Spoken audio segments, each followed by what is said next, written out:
Hello everyone, welcome back to channel Weekly Crime Stories yang akan membahas kisah-kisah kriminal nyata yang penuh misteri.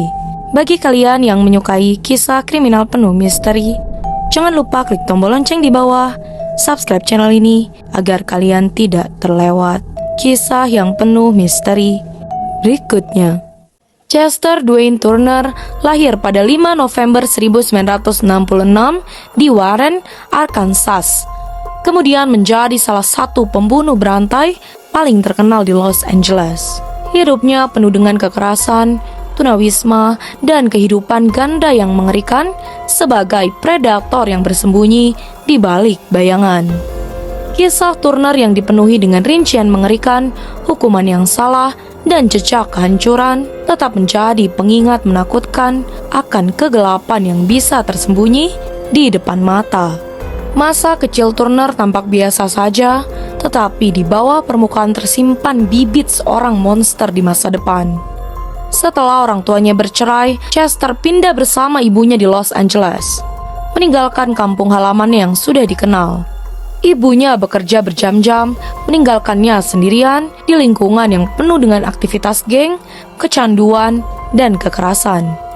Turner putus sekolah dari Lake High School, menjalani hidup tanpa arah, dan bekerja serabutan, termasuk menjadi koki di Domino's Pizza.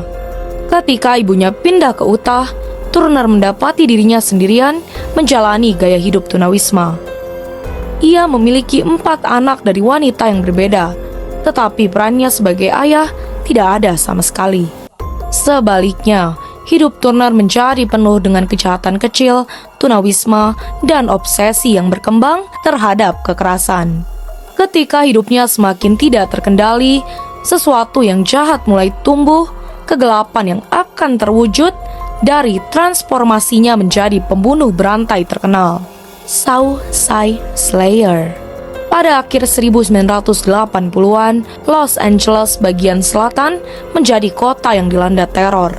Gelombang kejahatan brutal, termasuk serangkaian pembunuhan sadis, membuat warga dilanda ketakutan. Korban pertama yang diketahui dari rangkaian teror Turner adalah Diane Johnson, seorang wanita berusia 21 tahun yang tubuhnya ditemukan tanpa busana di zona konstruksi pada Maret 1987. Dia diperkosa dan dicekik, tubuhnya yang tak bernyawa dibuang seperti sampah.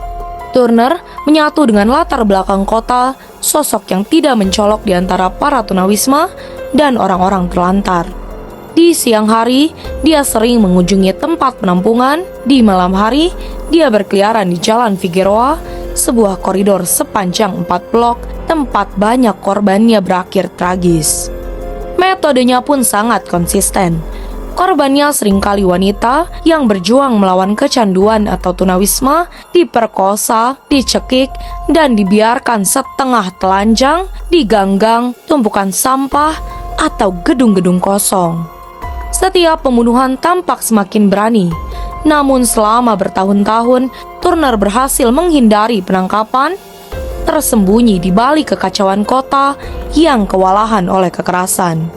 Sementara Turner melanjutkan aksinya, LAPD menghadapi tekanan besar untuk memecahkan rangkaian pembunuhan yang melanda kota. Dengan sumber daya yang terbatas dan banyak kasus yang belum terpecahkan, detektif bekerja keras mencari jawaban. Media memberi pelaku julukan The Southside Slayer, sebuah nama yang hanya menambah histeria. Namun, Turner bukan satu-satunya predator yang berkeliaran. Los Angeles pada saat itu menjadi medan perburuan bagi banyak pembunuh, termasuk Kim Sleeper dan Free Killer.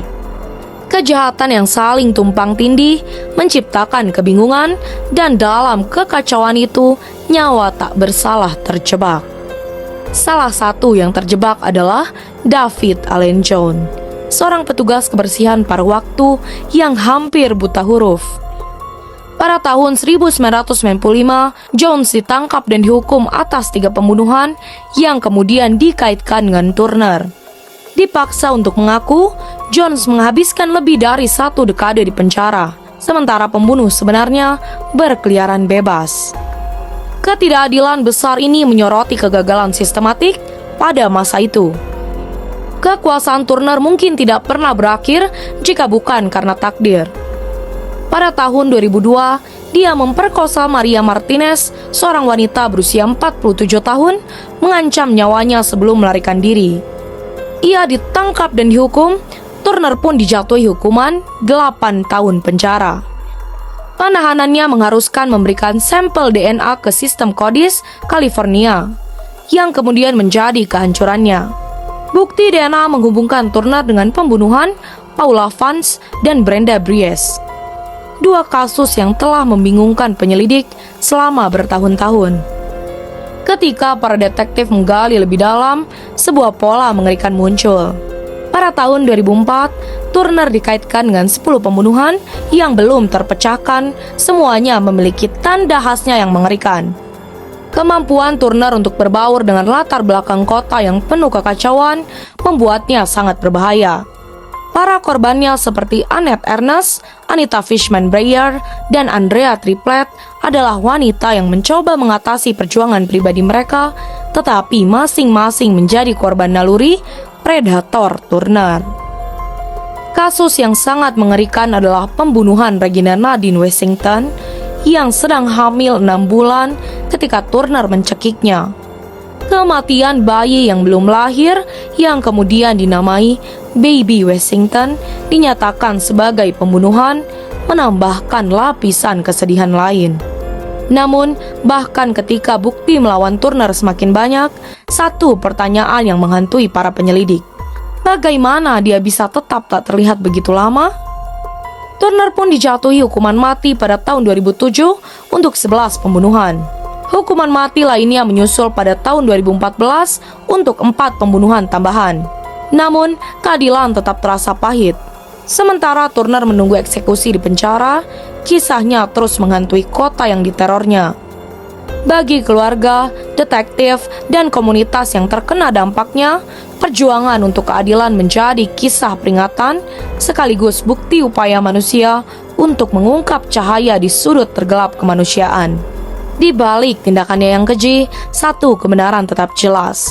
Sosok yang paling tidak mencolok dapat menyembunyikan kejahatan yang tak terbayangkan, dan harga dari mengabaikan mereka yang rentan pun terlalu tinggi.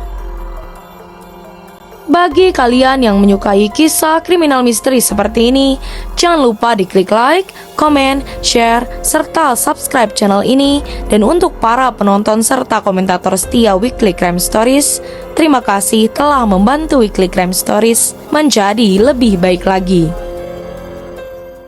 Terima kasih.